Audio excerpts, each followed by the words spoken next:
Hey there YouTube, I just wanted to do a quick video on how to test a primer solenoid and what to look for. This is a primer solenoid from a 130 Evinrude. And as you can see here, here's the primer solenoid. So the issue here was that when you push the key in, it wasn't injecting any fuel into the intake. And you had to use the manual red lever here to get the engine to start every single time. So obviously I knew something was wrong. Either there wasn't enough voltage going to the primer, or the primer was faulty in some way. And so before I get into how you test this with a multimeter and a battery, the first thing I wanted to do was go over what to look for visually when you're trying to determine if you're dealing with a bad primer solenoid.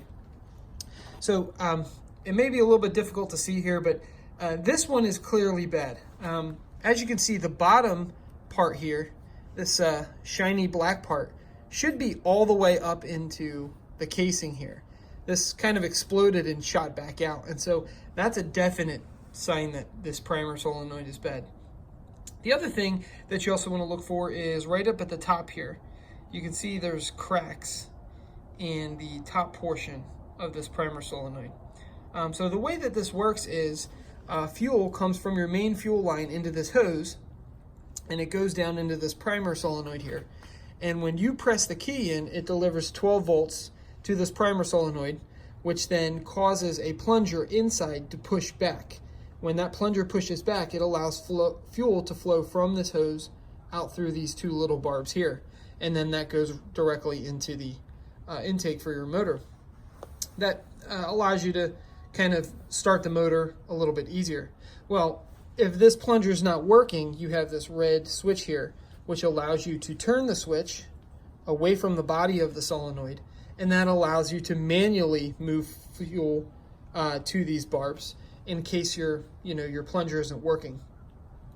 So in my case here, I was having to hit this switch in order to get fuel to flow through. Well, that tells me something's wrong with it. Well, when I pulled this off, the first thing I noticed is that obviously the back portion here had exploded out of the casing. So I know that this primer is no good just by visually looking at it.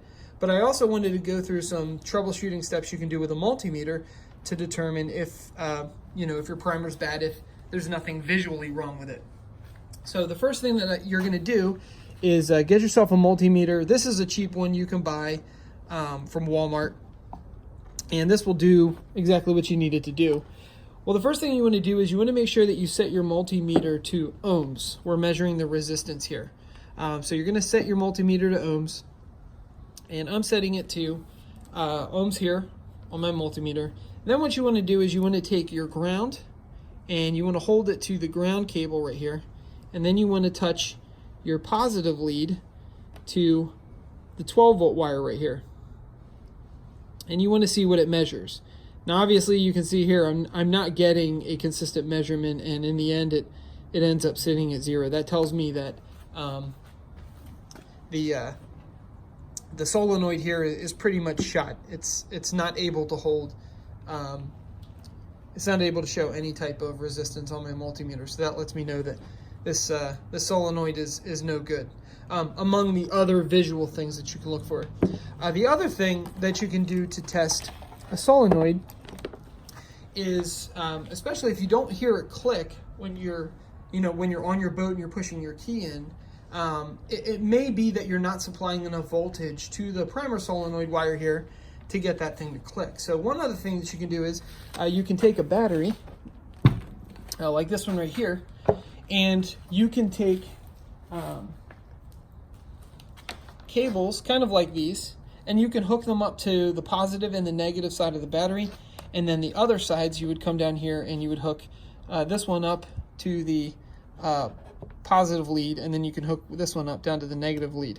And when you touch these, you should hear it click. So you can hook it directly to your battery if you have one laying around, and you should hear this thing click if it's working. Now, because of the condition of this one, I don't know that it would be safe to even try that, so I'm not going to do that in the video here.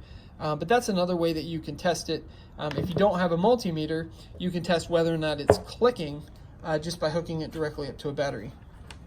So I hope this video was helpful. I hope everybody was able to get just a good idea of how to troubleshoot these things. Obviously, you can just have somebody stand back there while you click the key to hear if it's clicking on the boat, but there's a few other tests you can do before purchasing a new one, because these things can get expensive. So that's pretty much it for this video. Thanks for watching.